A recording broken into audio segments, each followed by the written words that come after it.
serré à certains endroits et flottait à d'autres. Sa peau pâle avait viré à l'écarlate, c'était certain. Il avait oublié la plupart des réponses toutes faites que son père l'avait obligé à apprendre par cœur, et celles dont il se souvenait sonnaient faux. Pour ne rien arranger, il venait de passer 10 secondes à regarder un raton laveur imaginaire par la fenêtre dans un silence de plomb. Léopold reporta son attention sur l'homme assis derrière le bureau. « Excusez-moi, vous pouvez répéter la question, s'il vous plaît ?» Son père enfonça les doigts dans les accoudoirs de son siège en cuir, qui émit un grincement sinistre. « Larry est fatigué », lâcha-t-il entre ses dents blanchies au peroxyde. « Le pauvre gosse était tellement impatient de vous rencontrer qu'il n'a pas fermé l'œil de la nuit. » Larry était le surnom que Léopold traînait depuis l'enfance et dont il n'avait jamais pu se défaire. Larry Berry. Ça sonnait comme une mauvaise blague. La seule personne qu'il ait jamais appelé par son véritable prénom était sa mère. Et comme ce nom paraissait étrange dans la bouche des autres, Léopold s'était depuis longtemps résigné à son surnom. Ce qui ne l'empêchait pas de grimacer chaque fois qu'il l'entendait. L'homme jeta un coup d'œil à sa montre. Une guitare électrique dédicacée par les membres d'un groupe célèbre était accrochée au mur. « Détends-toi, Larry, c'est juste une conversation amicale. » Il afficha un sourire spécialement étudié pour mettre Léopold à l'aise. « Je te demandais quelle est ta plus grande force. Qu'est-ce que tu fais de mieux selon toi ?» Léopold s'éclaircit la gorge. Il sentait le regard de son père vriller sa nuque. « Il tenta de faire remonter à la surface une des réponses qu'il avait répétées. Un truc sur le leadership et la résolution de problèmes. Je sais pas trop. Si vous voulez mon avis, Mick, intervint son père. Le problème de Larry est qu'il a trop de talent.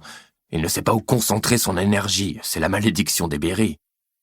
Il émit un rire saccadé, semblable au crachotement d'un moteur. L'homme gloussa poliment.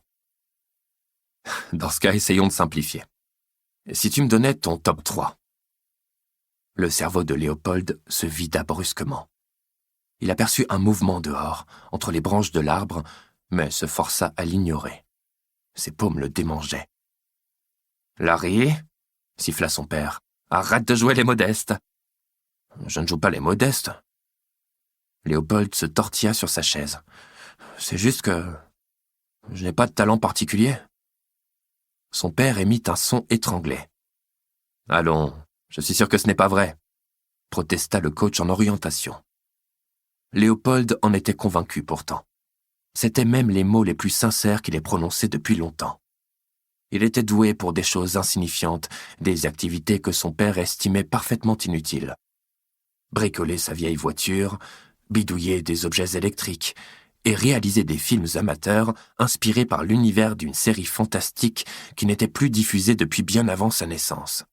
Comme il avait honte de ses talents sans importance, il n'en parlait jamais. L'homme lui fit un clin d'œil. « Ne t'inquiète pas, je suis doué pour dénicher les talents cachés. »« J'espère bien, » grommela Richter Berry.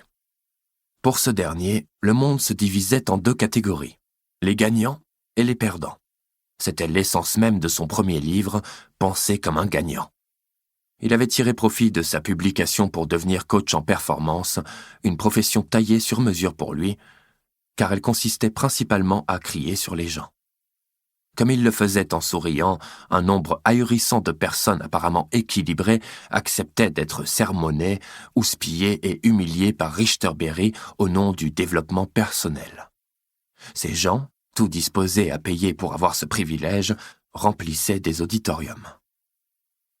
Richter était très content de lui-même et de ses 2 beaux-fils, Hal et Drake.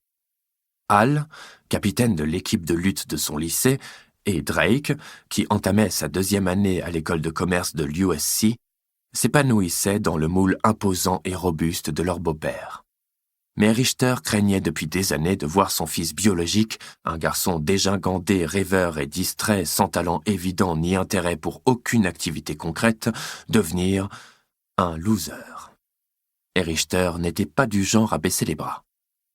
Il ne pouvait tolérer un échec dans sa famille. Ça ne collait tout simplement pas avec son image. Il avait proposé à son fils plusieurs options de carrière tout à fait honorables. Larry pourrait aller en école. Pour continuer à écouter ce livre audio gratuitement, cliquez sur le lien dans la description et vous pourrez l'écouter en entier sans frais grâce à l'essai de 30 jours d'Audible.